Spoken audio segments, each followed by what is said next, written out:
আসাদ সরকারের পতনের পর সিরিয়ায় প্রতিদিনই বাড়ছে ইসরায়েলি হামলা। বৃহস্পতিবারও সিরিয়ার সামরিক অঞ্চলগুলোতে বিমান হামলার ছবি প্রকাশ করে ইসরায়েল বাহিনী। এতে ধ্বংস হয় সিরিয়ার ক্ষেপণাস্ত্র উৎক্ষেপণ অঞ্চল।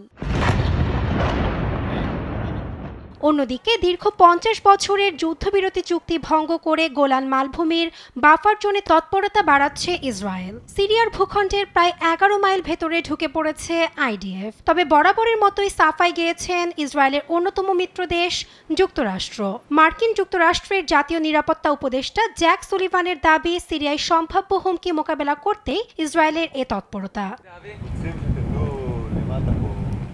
সান ফ্রান্সিসকো বিশ্ববিদ্যালয়ের রাজনৈতিক বিশ্লেষক স্টেফেন জুনেস আল জাজিরাকে দেয়া এক সাক্ষাৎকারে জানান, সিরিয়ার এই নাজুক পরিস্থিতির সুযোগ নিয়ে এলাকাটিতে আরও অগ্রসর হচ্ছে আইডিএফ। সিরিয়ার প্রতিরোধের সক্ষমতা নেই জানিয়ে সেখানে ইসরায়েলি বোমাবর্ষণ বন্ধে আন্তর্জাতিক সংস্থাগুলোকে এগিয়ে আসার আহ্বান জানান তিনি।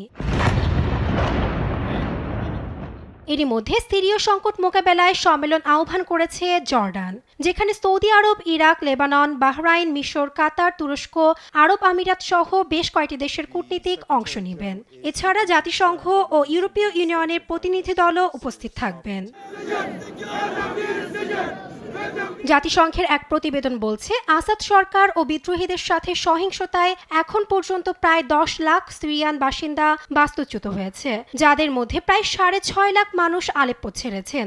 ইদলিব ও হামা ছেড়েছেন প্রায় ৫ লাখ। ইসরায়েলের হামলায় গভীর উদ্বেগ প্রকাশ করেছেন জাতিসংঘের মহাসচিব।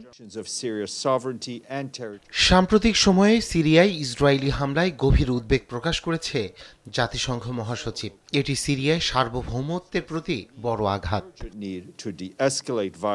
আসাদ সরকারের পতনের পর ইসরায়েলি হামলার নির্মমতায় উদ্বিগ্ন বিশ্বমহল।